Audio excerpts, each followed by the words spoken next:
essa probabilidade, quando você tem lá um país, eu estava falando, a Itália, de tempos em tempos, desvalorizava a sua moeda. Você vai emprestar dinheiro para um italiano qualquer, o banco alemão vai emprestar dinheiro para uma empresa italiana, ele não vai emprestar na mesma taxa de juros que ele empresta para uma empresa alemã, ele está emprestando para um cara que tem a probabilidade de lá na frente desvalorizar a moeda e ele vai receber menos do que ele receberia se ele tivesse emprestado. Então ele vai incorporar na taxa de juros que ele empresta alguma coisa relacionada à probabilidade de que aquela moeda se desvalorize. Tá? Isso aí, na literatura, foi conhecido como peso problem, caso do México, tinha lá uma coisa ligada com a taxa de juros mexicana que estava refletindo uma dinâmica parecida com essa. Mas o fato importante é o seguinte, enquanto havia a probabilidade de desvalorização, as taxas de juros eram diferentes no centro e na periferia. Porque a periferia sempre tinha uma probabilidade de desvalorização relativamente ao centro, as taxas de juros lá eram mais altas do que as taxas de juros na periferia, isso no centro. Quando você tirou a probabilidade de desvalorização, a taxa de juros despencaram. No que a taxa de juros despencou, isso é que levou ao crescimento acelerado de demanda na periferia relativamente aos países centrais. Não é à toa que passou um período do euro até praticamente a explosão da crise, a Alemanha era vista como a doente da Europa. Era um país que não crescia. A Itália também não, mas a Espanha crescia, a Irlanda estava tendo, era o tigre celta, né? Países que vinham um crescimento acelerado, em parte por conta dessa taxa de juros muito mais baixa do que a taxa de juros que eles experimentavam para euro. Obviamente isso foi a acumulação de desequilíbrios lá atrás. Você passava uma situação em que havia ponto de vista de conta corrente, uma situação mais ou menos equilibrada dentro da zona do euro, uma situação na qual a Alemanha acumula superávites maciços e a periferia acumula déficit. Aliás, assim, você olha para o gráfico disso, é realmente curioso. Você sabe uma situação em que os gráficos, basicamente, as coisas andam mais ou menos em paralelo, para uma situação em que a Alemanha registra. Deve ser ter uma imagem espelhada disso, que é o mais superávit, os mais em déficit, e a zona do euro como um todo apresentando uma situação mais ou menos equilibrada relativamente ao resto do mundo. Então, muito claro que tipo de desequilíbrio apareceu e qual a origem desse desequilíbrio. Foi a percepção de que, de repente, não vai ter a solução fácil mais. Só que agora... É que você não tem um mecanismo de ajuste, né, para esse desequilíbrio natural. Não tem. Tem a mesma moeda, a mesma taxa de juros. Tem uma entrevista absolutamente profética do Milton Friedman, em 98, para uma rádio australiana, que perguntam para ele o que ele acha do... Olha, é coisa séria. Você perdeu o mecanismo de ajuste, que é a taxa de câmbio flutuante nesse caso. Por exemplo, o dia que tiver um choque negativo para a Itália, né, não tem mais a saída de desvalorizar ali. O exemplo que ele dava era rigorosamente esse. Ele, assim, ele antecipou em 12 anos o que ia acontecer, que é uma lição para todos nós, né? Como uma boa análise econômica, que eventualmente pode, até às vezes, fazer parecer um profeta. Obviamente, muito tempo depois. José, e você destacou essa limitação por conta do câmbio ser fixo. Indo mais ou menos nessa linha, quais são as limitações da gente adotar simplesmente as políticas fiscais e monetárias e não reformas estruturais no combate à crise? Aí, então, que preços e salários demoram para se ajustar. Acho que esse em tese, se você fizer uma política fiscal suficientemente apertada, se os preços fossem flexíveis, você ganhava competitividade. Assim, quer dizer, um aperto de política fiscal agora, teria consequência. A demanda cairia, preços e salários cairiam, e você faria uma desvalorização da moeda sem desvalorizar a moeda, através de queda de preço. Só que, quando isso aí ocorre ao longo de muito tempo, quer dizer, isso impõe um custo do ponto de vista de produto, que é o que a gente vê, gera falta de sustentabilidade política. Os caras tocam fogo nos carros na Grécia, tem protestos na Alemanha, protestos na Espanha, 20% de desemprego, para fazer protesto mesmo. Começam a aparecer forças políticas que se opõem à austeridade. Quer dizer, uma das dificuldades justamente é você manter essas políticas de austeridade tempo suficiente para que elas entreguem. Elas vão entregar. Agora, não sei o que vai sobrar depois que elas entregarem isso.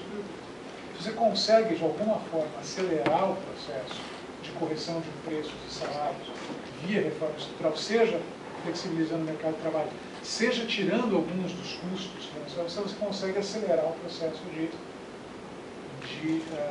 recuperação de competitividade, e aí você reduz a perda, em tese pelo menos, reduz a perda de produto ligada ao processo deflacionário que tem que acontecer nesse meio tempo.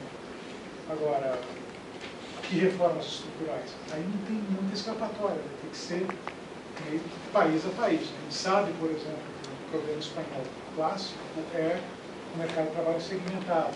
Você tem os ligados ao sindicato, os não ligados ao sindicato. Como é que isso lida? Então, vai envolver, por exemplo, lidar com o mercado de trabalho. Na Itália, tem também esses problemas, tem outros problemas ligados a corporações, a limitações, o exemplo que se usava lá não é talvez mais relevante, mas táxi, farmácia, não é táxi, farmácia, advogado, isso vai ter que ligar também com regulações, etc., que acabam limitando o desenvolvimento de produtividade. Então são mecanismos que vão ter que, de alguma forma, tentar fazer com que o crescimento da produtividade mitigue ou acelere o processo de recuperação da produtividade.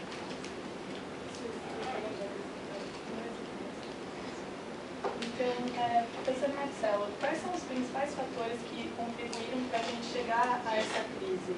Talvez fazendo link com a crise de 2008. Como chegamos a essa situação? Eu acho que a gente chega a essa situação quando você tem uma crise nessa proporção. É igual acidente de avião, né? São várias coisas deram errado ao mesmo tempo, né? Sincronizadamente. Então, uma das coisas, o professor Alexandre já deixou claro, a questão da União Monetária, é ótimo, da União Monetária, e o fato de você ter desequilíbrios que você não consegue corrigir mais com desvalorização cambial. Você tem, a forma que ainda resta é a questão de deflação, de redução de salários. A gente sabe que é bem complicada, é bem lenta, dolorosa, e também você tem a questão que isso tem que ser diferente em cada país, torna a situação ainda mais complicada. Segundo, você teve a crise de 2008, né? 2007 e 2008, que é bom recordar. Essa crise, ela teve uma característica muito interessante, que ela mostrou como que você, tendo um choque num setor específico, que foi o setor de hipotecas americanas, como que isso se alastrou para vários outros segmentos do mercado financeiro, né?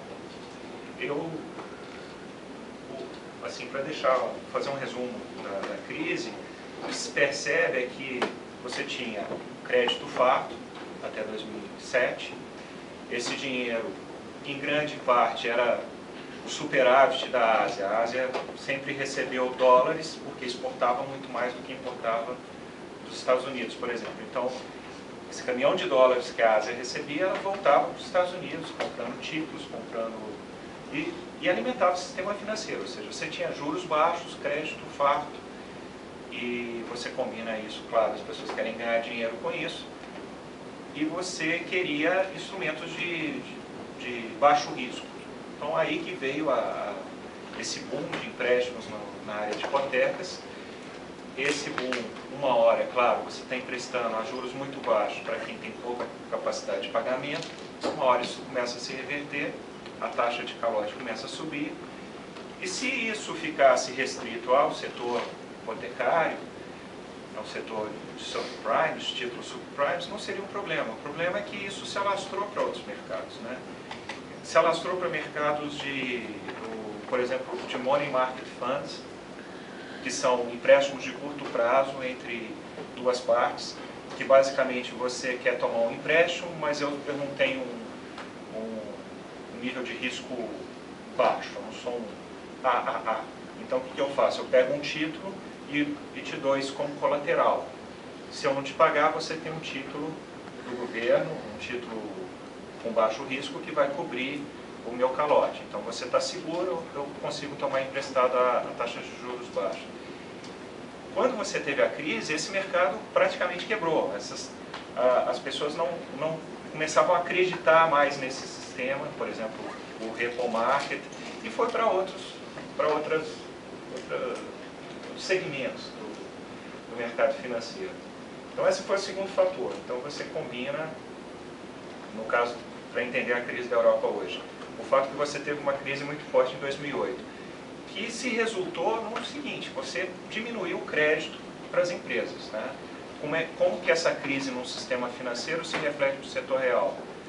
Quando os bancos se veem em problemas, quando os bancos não conseguem enrolar suas dívidas, quando os bancos precisam diminuir os seus passivos, eles precisam tomar uma posição mais conservadora, eles reduzem empréstimos. Se as empresas não conseguem tomar emprestado, elas vão ter dificuldades em enrolar suas dívidas, elas vão ter dificuldades em fazer planos de investimento e por aí vai, reduzem a produção, o trabalhador fica com medo de perder o emprego, também reduz o consumo, o trabalhador no centro, né, dos Estados Unidos, Europa, principalmente nos Estados Unidos, muito endividado, tem que reduzir seus gastos, e aí você cria todo um ciclo vicioso para a economia entrar numa crise. Foi o que ocorreu.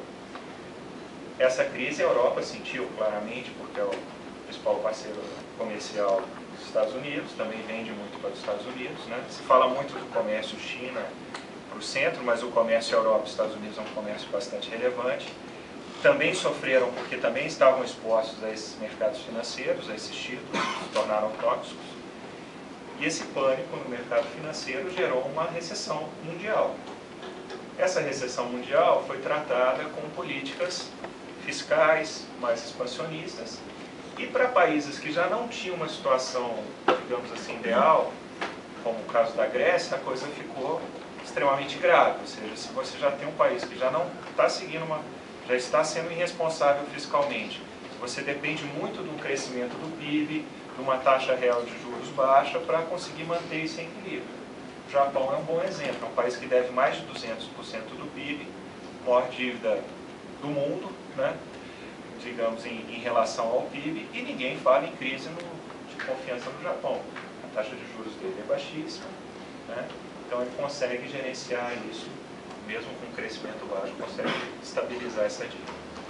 Então acho que essa combinação de fatores, o fato de você ter tido uma crise muito séria em 2007 e 2008, que gerou uma recessão mundial, e você está numa situação em que os países já não eram muito responsáveis, o segundo fator, já não tinham as contas tão bem equilibradas.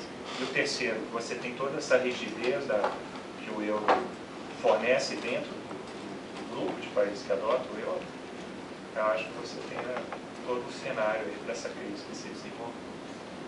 Professor Arthur, dados esses fatores que o professor Marcelo colocou para a gente, você considera que a saída da Grécia da zona do euro seria inevitável? E se sim, não seria melhor que ela não fosse postergada? Acho que cabe aos gregos responder isso. Mas, enfim, olhando aqui de longe, da periferia, eu acho que é uma saída tremendamente arriscada. Ainda que potencialmente os ganhos para os gregos no curto prazo fossem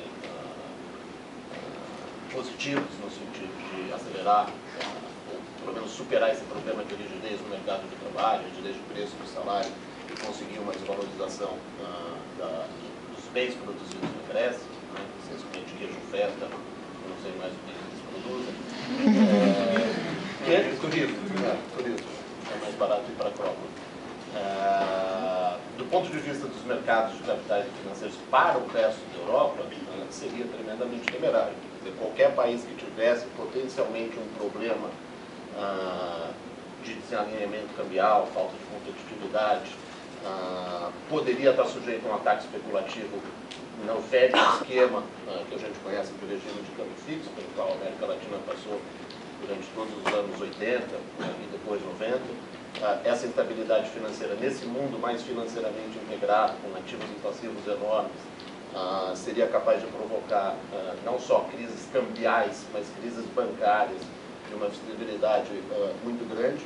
E eu acho que é isso que explica o fato de a Alemanha topar bancar o resgate, né? Obviamente cheio de condicionalidades, uma credibilidade nos políticos gregos baixíssima, tanto que eles não estão soltando nada diretamente para os gregos, mas sim predominantemente para os bancos, mas no sentido de proteger a União Europeia